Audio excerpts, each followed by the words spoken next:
Hi guys, welcome to Investing with GYK, and today I will discuss a little bit on airlines, cruise lines, and some of the other industries that will be negatively affected by the coronavirus.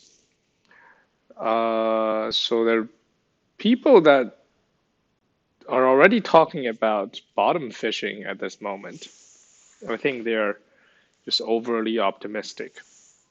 First of all, my prediction based on data and my understanding of the spread of the virus and looking at how people are behaving differently in US, in Europe, and uh, in China.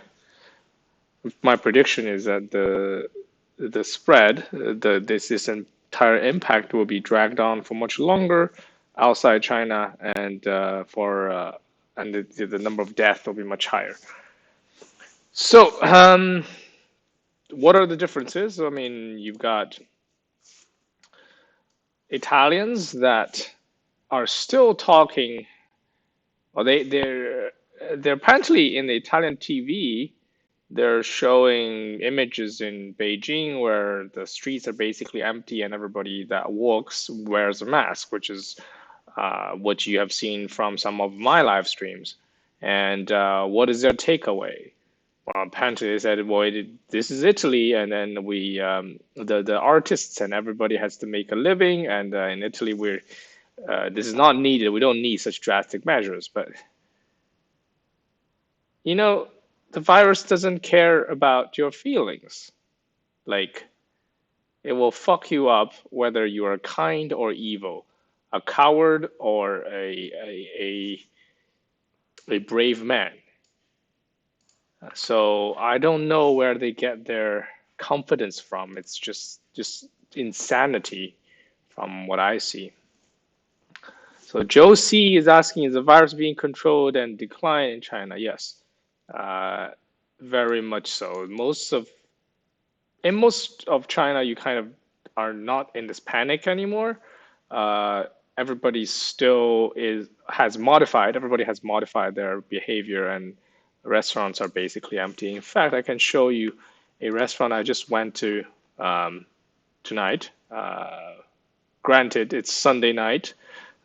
This is near an office building, but it's completely empty. I asked them how the business was. They told me it's down 40% compared to a year ago. The other restaurant I tried to go in, it's closed by when I was there, it was like eight-ish, eight something. They told me that because of the virus, they now close at around 7 during the weekends, and they close at 9 during the weekdays because people kind of work until fairly late in this tech industry. So, and in Italy, you got stuff like that. My sister has a bunch of Italian friends, unlike me. For some reason, I don't have any Italian friends, at least none that are still in contact. Maybe because I'm just generally a more dislikable person. But in any case, this is what they're sending. Like, what the fuck? Uh, the real virus we must take care of is ignorance and blah blah blah, racism against Chinese. Like, I appreciate your kindness, but no, the real virus is the virus that kills you. Okay, so and I fully understand if some people would start discriminating against Chinese people, thinking we're the source of the virus, and I understand that as well. Not that it makes me feel very good, but I understand because that's how in China we treat people from Wuhan. And it does it hurt their feelings? Yeah. Is it unfair to most of them? Yeah, they're innocent. Like you can't be guilty just by association, right? None of them caused the spread. I mean, maybe one of them did, but most of them didn't. Do they deserve this treatment? No. But is that effective at stopping the spread? Yes. Social distancing works. And so now we're comparing hurt feelings versus dead people. I don't know which one I would pick. I mean, I know which one I would pick. I don't know what the Italians are picking. Anyways, in US, I've seen some videos of in Manhattan where there's already been some spread, and people are there are these shops that are just completely full, and nobody's wearing a mask, and um, the only people that are buying and wearing masks are Asians, mostly Chinese. How do I know? Because I was selling masks on eBay, and almost 100% of the buyers had Asian names. And I even had buyers from Hong Kong, even though like a lot of transportations seem to be fucked up to Hong Kong. So if you don't modify your behavior, this virus will fuck you up. And that's going to happen in US. And I think by May, we're going to have 1 million infected. And how does that affect everything? Well, by the time you had 1 million or even more infected, that is about, I would say, 1% of your population. And at that time, the chance of someone sharing a plane with you with coronavirus is fairly high. It's not a certainty because of randomness and because you could have quite a few on that plane that had the virus, but it will be very high. And does that mean you will catch it? No. Does that mean most people will avoid going um, on a plane if can be helped? Yeah. So most people won't go on planes. And that is happening in China here. So let me just try to send over a link into like the newest data from the Chinese Ministry of Transportation and see how many, you know, oh fuck. Um, my WeChat got logged out for God knows what reason. But anyways, last time I checked, and then at least a few days ago, air traffic is down like 74%. Okay, so if air traffic is down 74%, it's reasonable to assume the airfares are down 74%, if not more, right? Because you can no longer fill the planes, and then you end up with this vicious cutthroat competition between the carriers. What happens if you're, and I don't know how long that's going to last. Well, in China, I don't see air traffic recovery that quickly. And in US, according to my prediction, I think it will last a bit longer than China. So in China, we already had that for maybe a month and a half because it started in January, end of January, January 22nd, 3rd.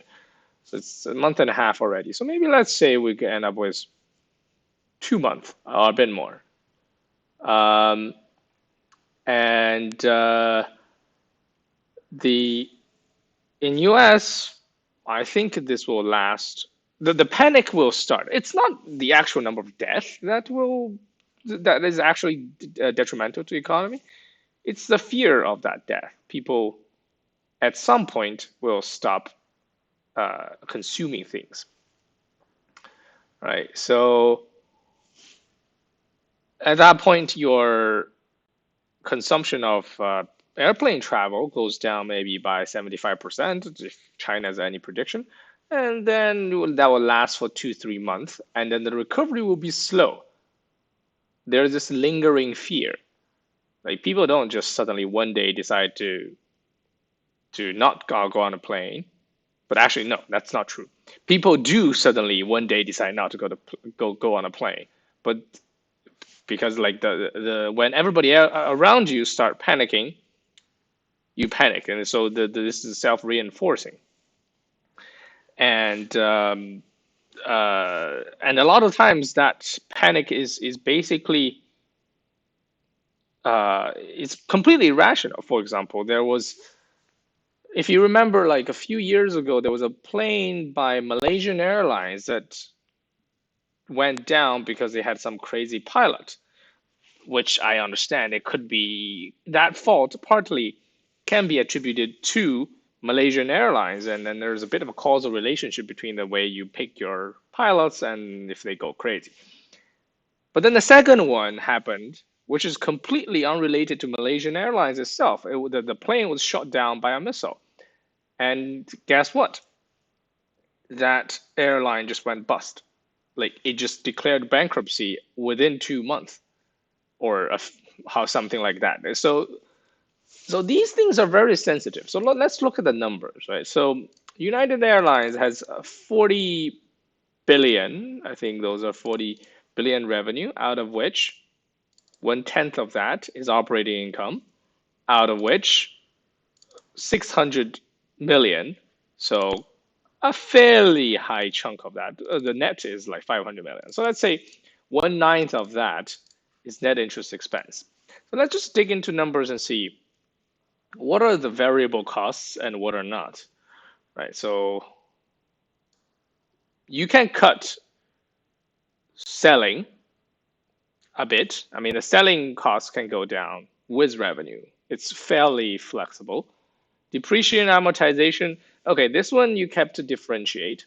You've got the fixed depreciation, which is time related by the planes, and then you've got the takeoff related. So number of takeoff directly corresponds to the wear and tear of the airframe.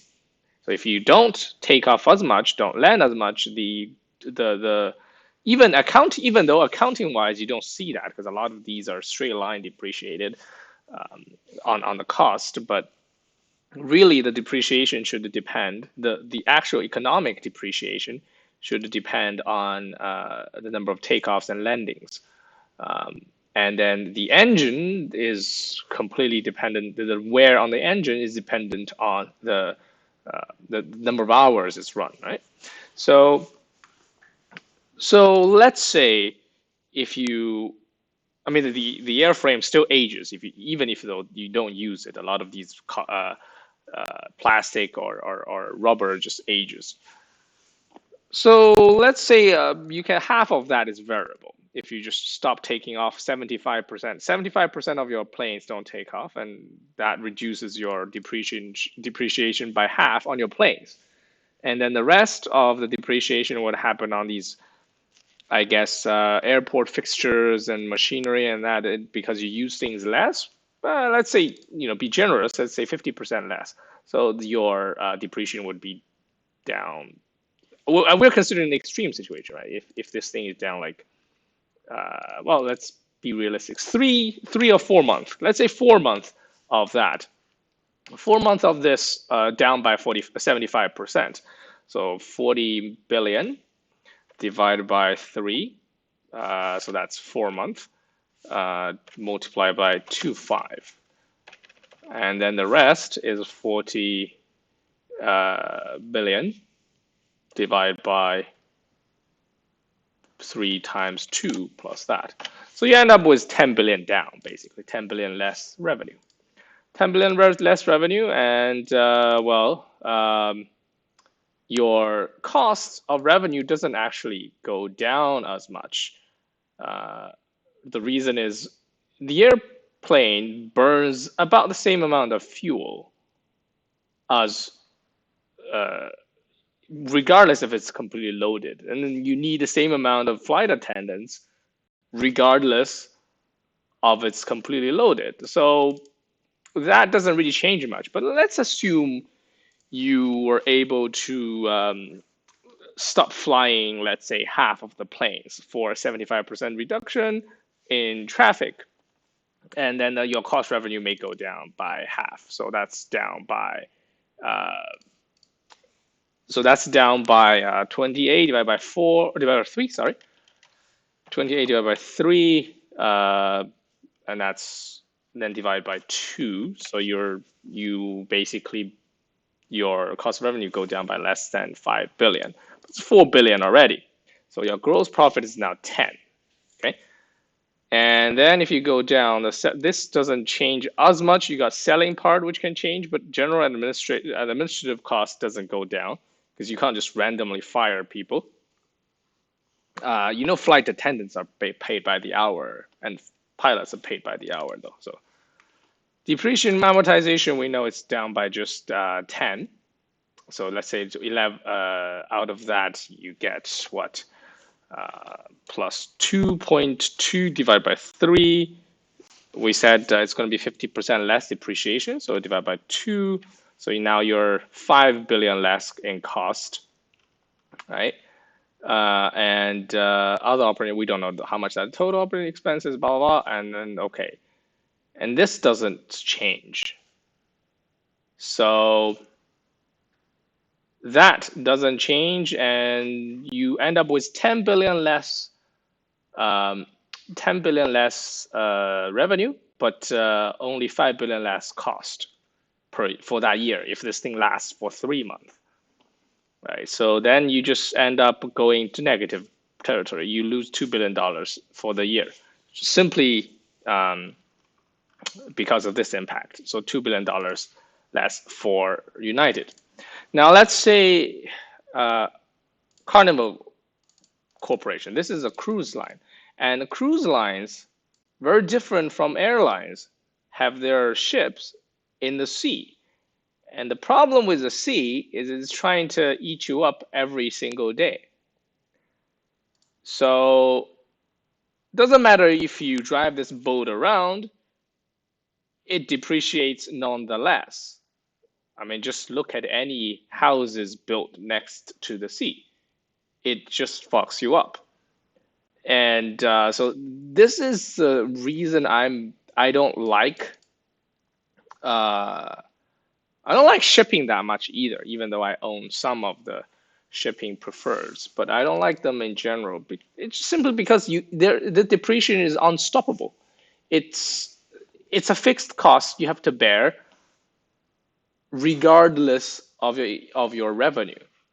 And for cruise lines, arguably, there's even more fear to the cruise lines. I mean, just think about it, right? You talk about a cruise line, immediately think about these two princesses, the Diamond Princess and the Grand Princess, and there was Westerdam. And there are plenty of people that took a plane and they were infected, and then the full plane gets quarantined, but you don't fear it that much because on a plane you would land, you get quarantined, you get medical treatment, you are on the plane for less than 20 hours, typically. I don't think there's a flight that's more than 20 hours. But when you are on a cruise line, you will, like, you will be stuck there for days, weeks. So, and then when things happen, they let you just float at the sea. I mean, the Grand Princess has been floating at the sea for a while, and then the Westerdam was floating at the sea, denied entry by like 5 different ports. And the Diamond Princess, well, we all know that turned out of 3,000, like 700 got infected. So the fear is just much greater with these cruise lines. On the other hand, there are a lot of things you have to take a plane for. For example, if your family's gonna die, like you have they're super sick and then you have to see them for the last time, you would take a plane. You would take that risk. If you have a job offer on the line, you need to like relocate. Well, if on one hand I will run out of money and starve, and the other hand I will take a chance, I will take a chance. I mean, for myself, maybe you know, my brain is being screwed the wrong way, uh, screwed on the wrong way, but uh, I would take a plane. And yeah, I mean, but for cruise ships, these are purely for leisure. And these are for mostly older people's, entertainment. Okay, so now think about it. There is a completely discretionary choice that I can make. I can stay at home and watch the sunset, which is arguably less grandiose than sitting on a deck and watching the sunset. but I don't have to fear for being quarantined on the sea or getting infected. Plus, if I'm older, I'm especially at risk of getting infected and die from it. Right. So that fear is just gonna linger. The fear is much higher, like and then it's gonna linger much longer. I think it's reasonable to assume a more than 75% drop in their revenue for half a year even. And why that? Well, in China, water travel is down 75%. These are not cruise ships. These are just normal, like public transportation. These are less discretionary than a cruise ship. Uh, so on fewer cruise will be taken. I would imagine it would be down like 75, at least 75%. And then for longer, so let's say 6 months, let's say what the numbers tell us. Half a year of Carnival is 10 billion, and 75% down of that is 7.5 billion. That eats up all your gross profit. Okay. And this thing, assuming it doesn't change, right? Assuming everything works off by commission, assuming that doesn't normally change, and then, let's say we take a 75% off from that, just to be generous, for that 6 months. And then we assume that after 6 months, everything immediately completely recover. Okay. So 1.2 billion.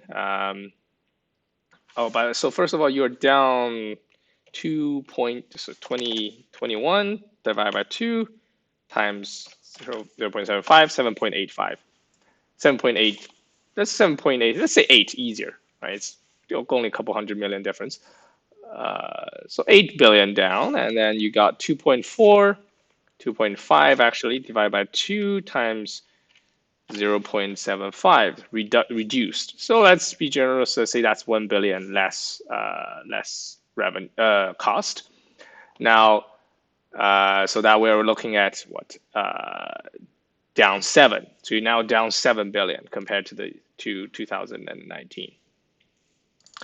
Total other operating expenses, which is added depreciation. That's the part I'm saying. Nothing reduces from here. Your ship is gonna get fucked by the sea regardless of if you move it around. You may get a little bit of saving from less steaming. Your engine has a bit less wear, but yeah, cost of revenue doesn't get reduced too much other than food.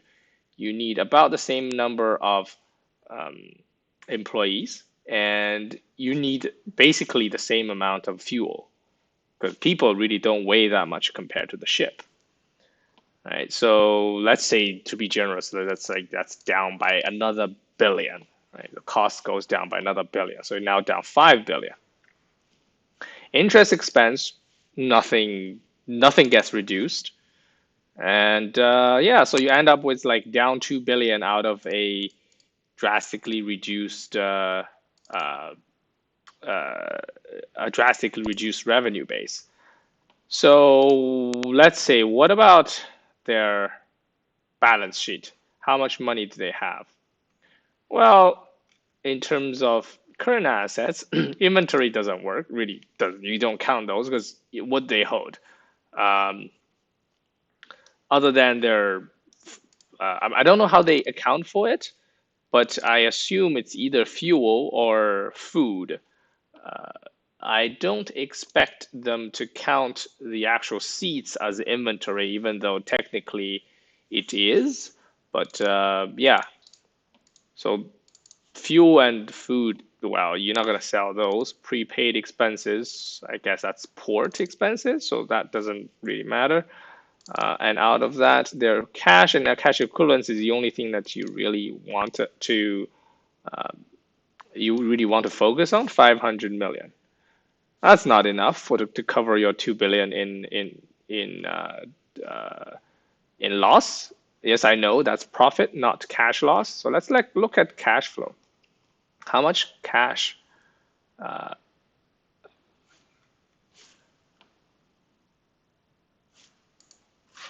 Let me just address some of the comments. So Donald Bump, while he's live, Yes, I am live. Hello there. Who's gonna book a cruise right now? Exactly. Who's gonna book a cruise? I've been looking at IAG, the airlines in yes, that one. Increases and the beer. Yeah, airlines, if they have a lot of debt, it's very dangerous. Very dangerous. They're much closer to bankruptcy than you expect. The largest airline in China is already facing liquidity issues. Obviously, they are getting help from the government, but you know that they are much closer to bankruptcy than many would expect.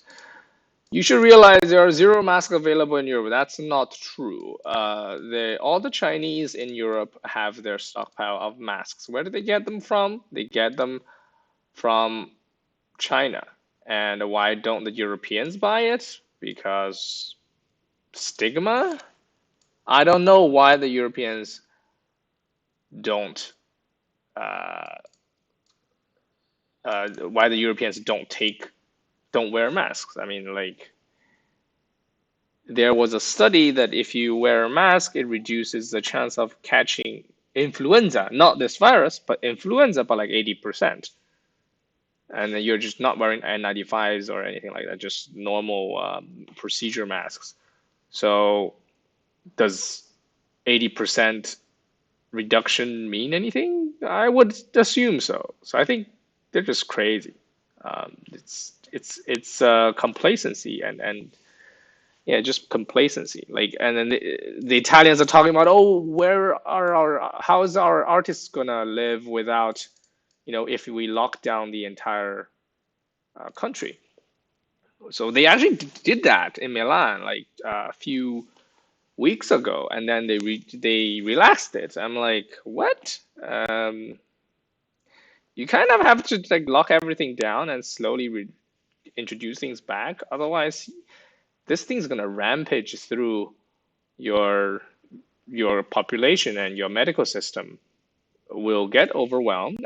According to people in Italy currently, who told me, so this is not firsthand, the medical system is already overwhelmed. And so, uh, like, you may think, oh, overwhelmed medical system, big deal. Like some of these fewer people will get treatment for coronavirus, but that's not the case. A lot of people with chronic conditions will just die. We've seen that in China because the coronavirus took up so much medical resources. People that were on simple things like dialysis, they couldn't get it done. Like if you have a fucked up kidney and you can't get dialysis, you die. Like you just die. And then there are people that had they had like what problem they had some kind of leukemia that had to get blood transfusion or some sort of treatment to prolong their life. They can't get it because the hospitals are just completely overwhelmed. And the doctors, they burn out. I mean, I don't know what the deal is with Europe and US. Like, this is not a joke. Like in China, the doctors and nurses, they had one personal protective equipment per day. What that means is you don't eat, you don't drink, you don't shit, you don't pee. Okay? Try that for 12 hours every day. And then I doubt if they only do it for 12 hours. So, like, you end up with these people taken out of the workforce because they will get sick. Uh, like, it's just not healthy. You can't keep people under that condition for weeks and months.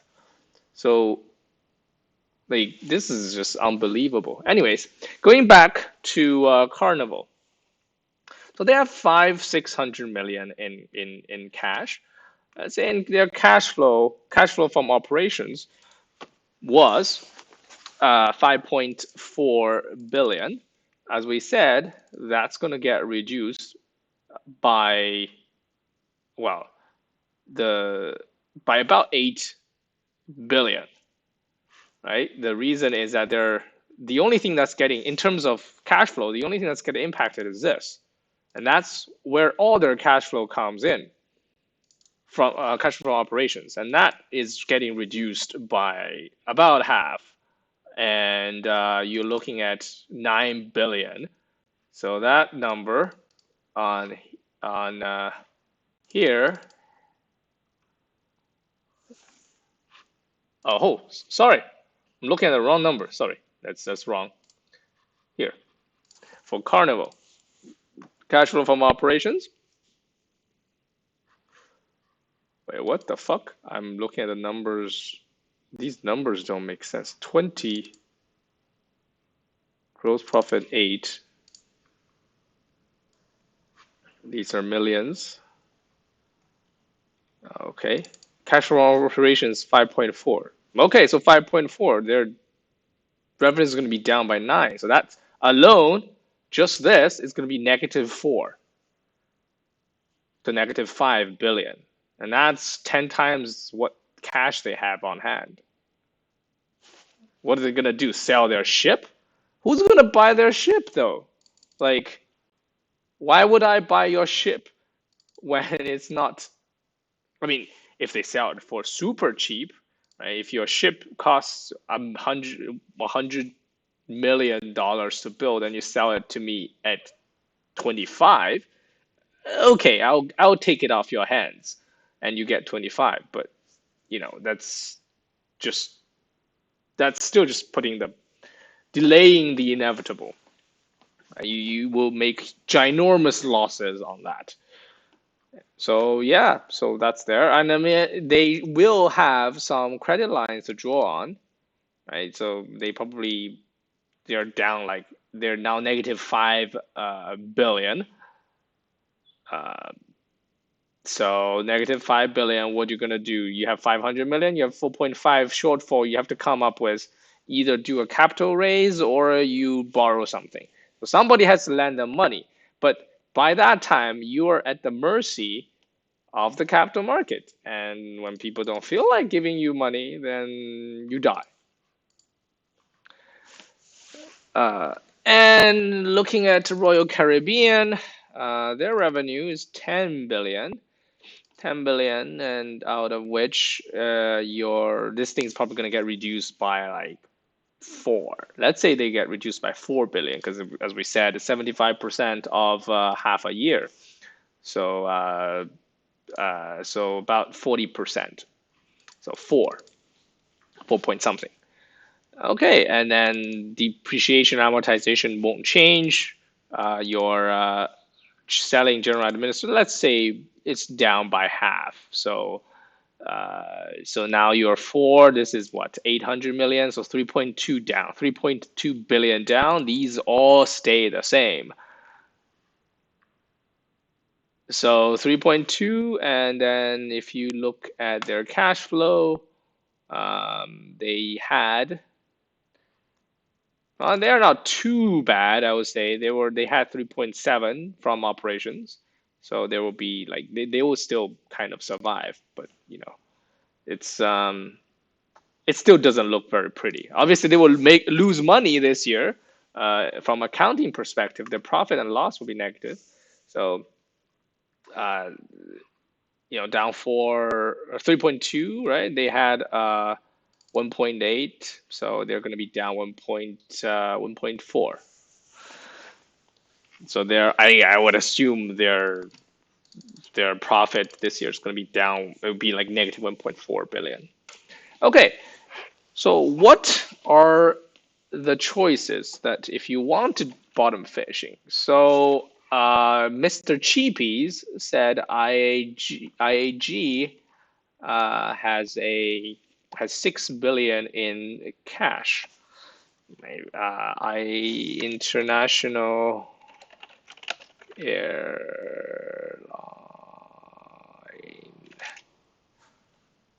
Group. What? Let's see. IH International Airlines Group. Yeah. Maybe they're not traded on US at all. This is stupid. Let's see. Let's see if they have AG. Let's see if they have an ADR. Maybe this.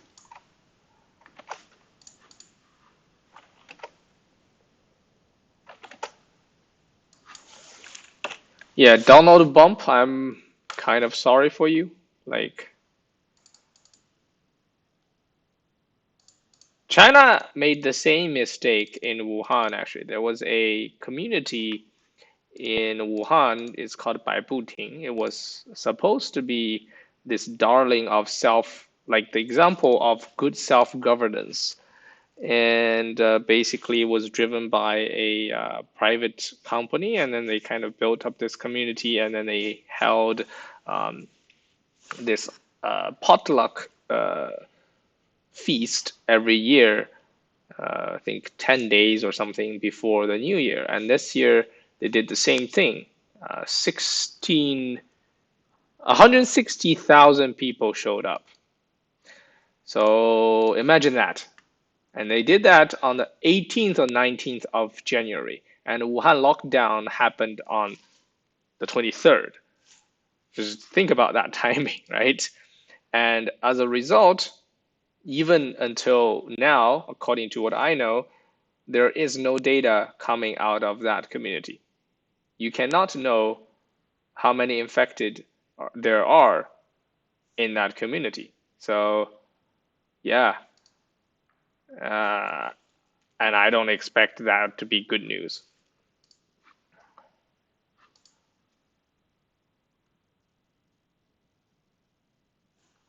Okay, so this might just be the correct company. Let's see. This is it. British Airways. Okay, so financials. What do we have? 26 down here. You got 3 billion in operating income, some debt, 600 million in debt. So this is a thing that will kill you if things go wrong. And they just did a huge expansion, looks like, more than double their debt, but that's just one part. What about balance sheet?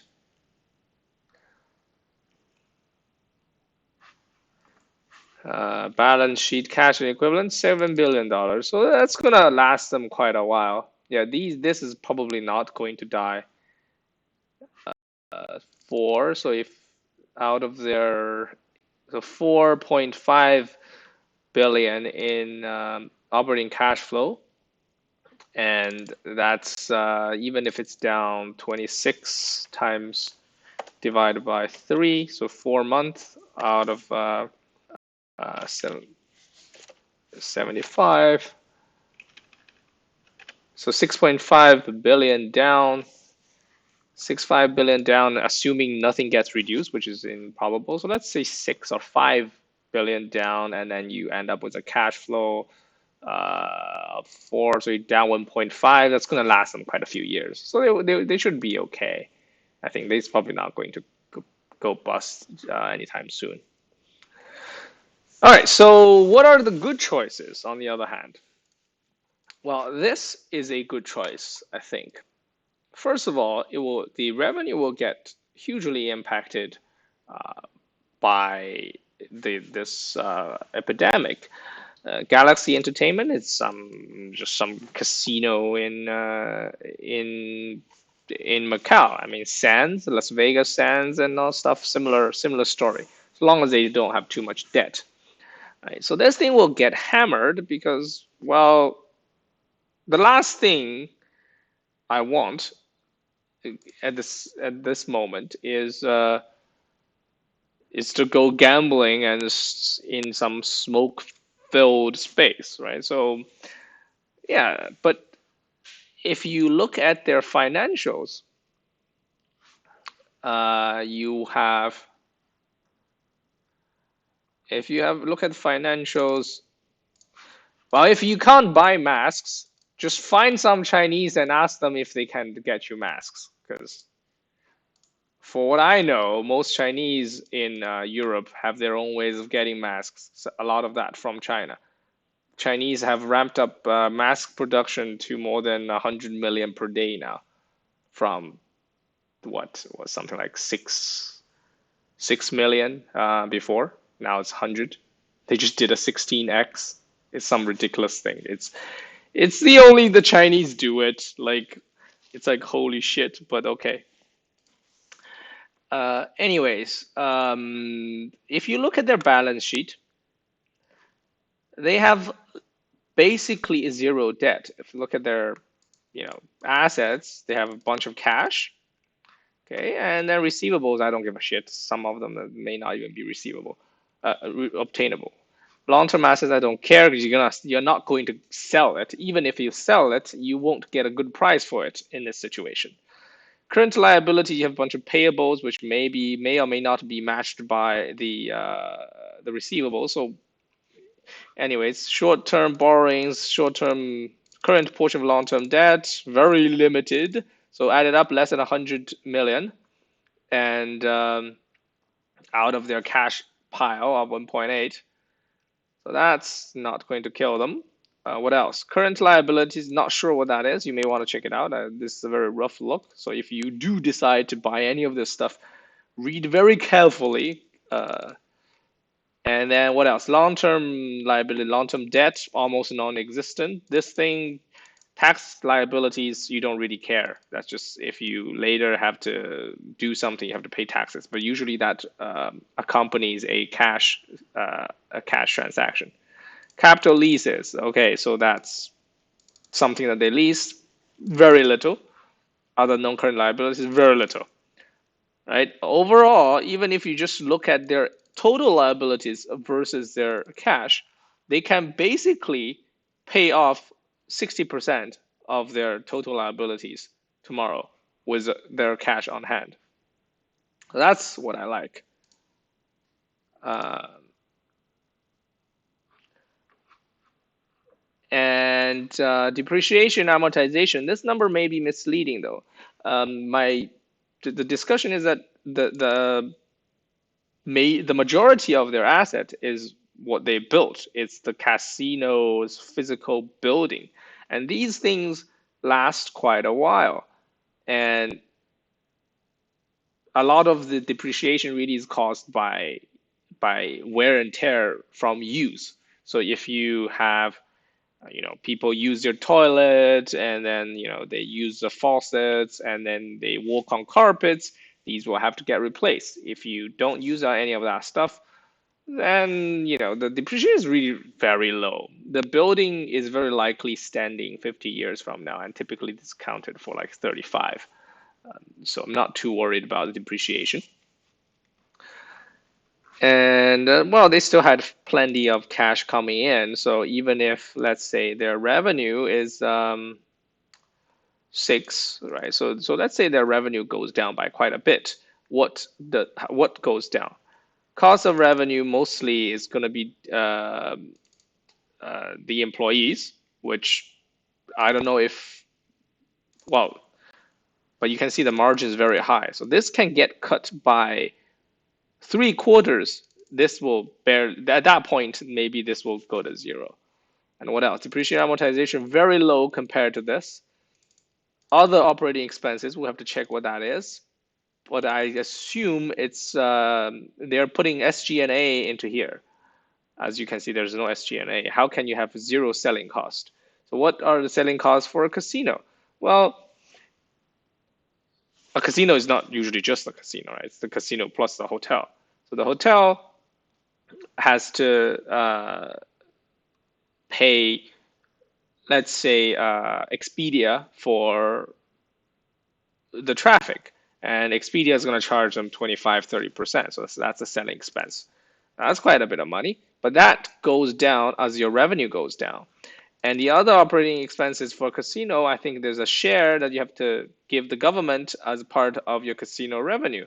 So two things here. One is as your revenue goes down, the share goes down.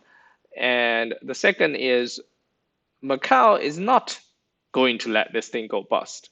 So they will help them as much as possible, such as reducing the fee, the taxes, basically, that they collect from gambling. So that happened here. So in China, we no longer have to pay certain expenses for the employees, and you companies can get away with cutting salary without getting sued. So basically, like the labor arbitrage, the labor arbiters, arbiter, whatever. You guys know what I mean. Um, they don't universally side with the employee anymore, given the situation, because I guess people don't sue the employer as much now because like everybody knows we're kind of in this together. Like if one gets fucked, everybody gets fucked. Um, Interest expense tiny, right? So this is going to survive. Granted, it hasn't gone down as drastically compared to the cruises, but don't lose money is what Buffett says. Don't buy a company that actually goes bust. Right. So that's one, and then the other things that I really like are that's in China though, so don't know if you can buy them. The airports. This one is going to go down quite a bit in terms of earnings. This is Regal Airport. They rename themselves as they do every single year almost. This is an airport in Hainan. It's a tourist destination. They have very little cash. They have some investment project they're undertaking. And with the coronavirus, I don't see that many people going to Hainan for fun. And as we have seen before from the Baidu Qianxi website, you can see that the traffic in these touristy places hasn't recovered nearly as much as the industrial places. Right, so that's one thing that just be careful. I still own it, but be careful. Beijing Airport is not going a bust. This thing has zero debt, plenty of cash. They outsource almost all their labor requirements, so you know you just don't pay the contractor, I suppose, when it comes to the worst case. And this thing, Emperor Entertainment Hotel, well, this thing has zero debt, more cash on hand than the market cap. So that's not in any danger of going bust. And then there is one called Baiyun Jichang, which I like quite a bit. It's the second or third largest airport in China. It's based in Guangzhou. Oh, by the way, there's news happening in Guangzhou, which I haven't mentioned at all, I think. They stopped all the flights from Guangzhou and Shenzhen to Shanghai and Hangzhou. And where those are, um, those are basically the two hearts, well, the atriums, two atria of Chinese economy. Let's see. Come on, do it. Why so slow?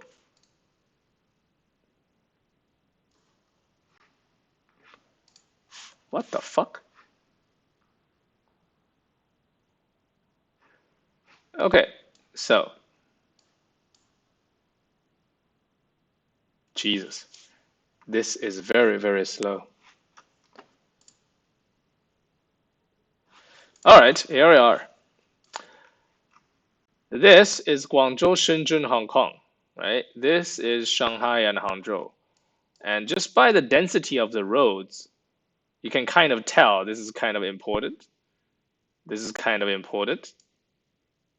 And this is kind of important. All the rest, I mean, they're kind of less useful, I suppose. So the flights between those two places were cut by on the 5th, I think. We don't exactly know why.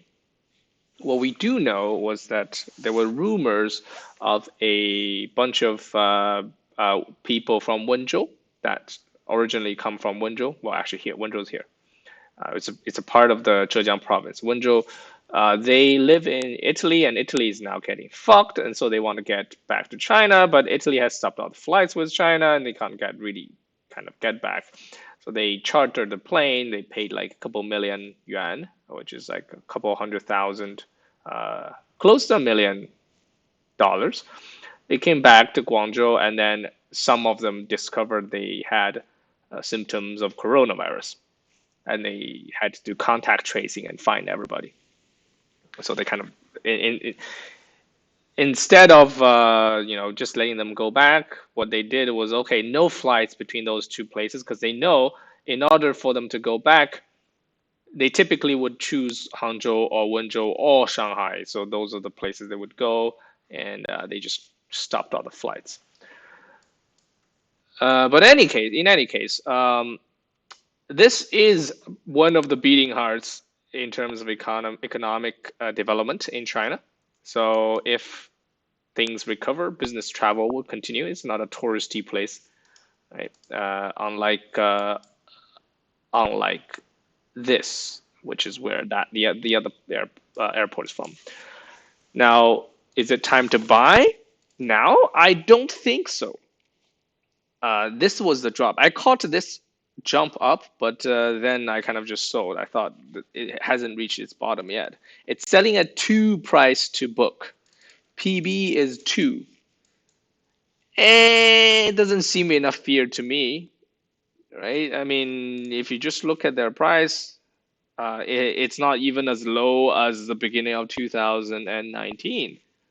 And their PE at the moment is 43. This is kind of skewed because they recently just included one of their terminal buildings into their PPE. So that started depreciating, and then that cut down things quite a bit. But for this entire year, well, their revenue is going to be down more than 75%. Sorry, for the entire year. For the duration of the fear, we don't know how long that fear will last, but at least it has lasted more than 1.5 months. So for that duration, they would have the revenue going to be down for 75%. So they're going to be losing money for the first quarter for sure. We don't know how much money they're going to lose, but a lot. And they won't go bankrupt is one thing. This is kind of a poorly managed airport though, because like it's a lot of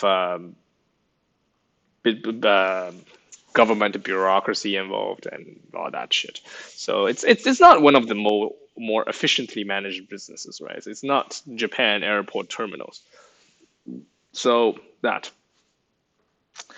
but great location, and long term it will do well. But I'm just waiting for the price to go further down. I think there will be a pretty big drop once the first quarter earnings get released. All right, and Beijing airport is down quite a bit. So that's down at the like 2016 level, and we are looking at 1 PB. The problem with them, obviously, they're not going bankrupt because they had a plenty of cash and zero debt. They might go down further because they have some stupid investment plan that was announced, like not here, but somewhere here. I think they just announced that they're gonna.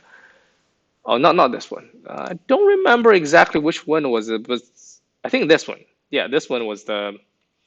This was a talk when they said, "Oh, we're gonna invest $1 billion or some shit like that." I was like, "What the fuck? Just sit on your airport and collect money. How hard is that?"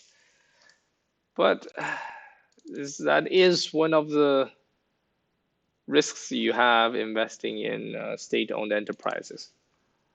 Okay, so what else is going on? Oh, by the way, this is about it. If you're in for airport hotels and travel industry. This is about. Oh yeah, yeah, yeah, sorry. No, no, this is not just it. The other thing that I think will do quite well later that have very little risk of going bankrupt is Expedia. Expedia will have very little revenue um, for the duration of this whole shebang, right?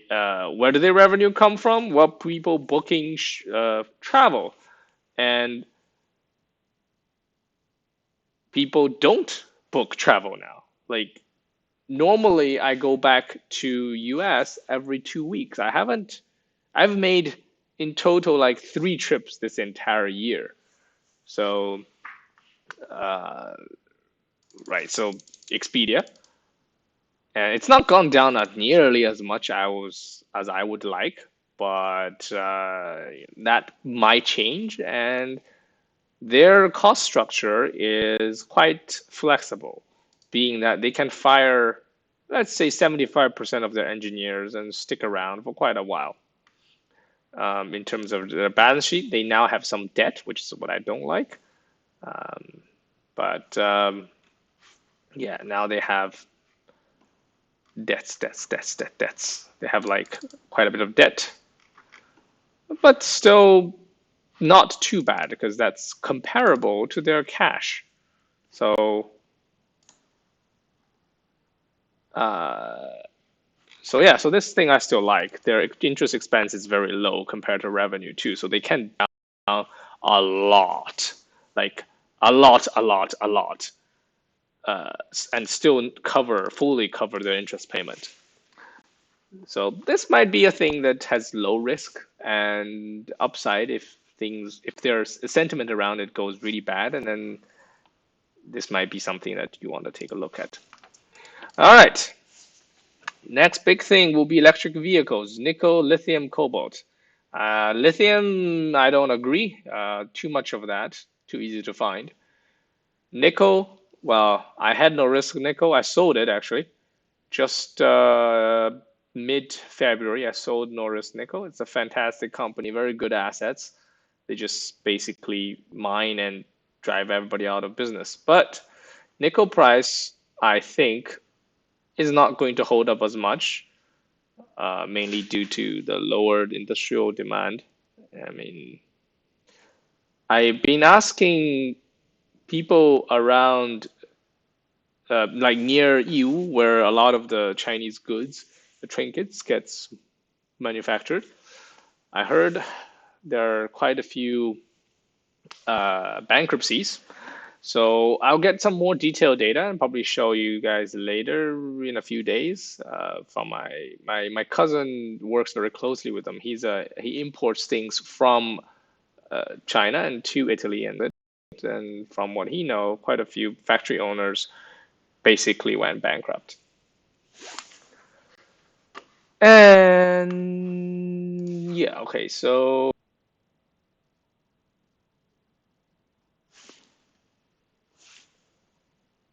so that seems to be a disconnection. Um, anyway, so I think USA may not get shut down. We may just end up with a rampaging virus. The government needs both the will, the and the power, the ability to do this. Singapore has the ability and the will to do it. In US, not so much unless Trump kind of declare like state of war and then becomes a semi dictatorship, which is what you kind of need in an emergency, right? There isn't too much time to figure out a nuanced answer. You kind of just stop everything, and my God, connection is really poor.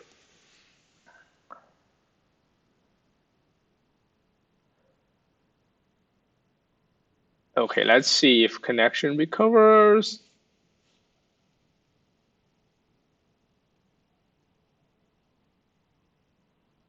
Okay, I think the connection is really bad.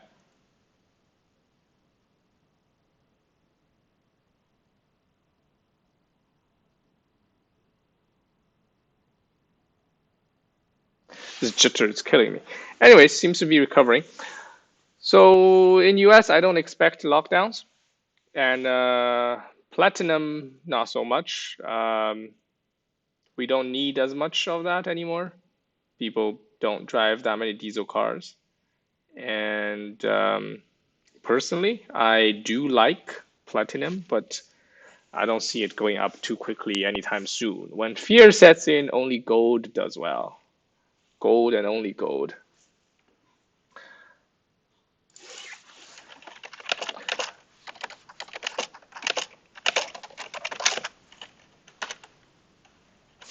All right, sorry about the poor connection. I'll end the live stream here, and this whole thing's getting really bad. Bye.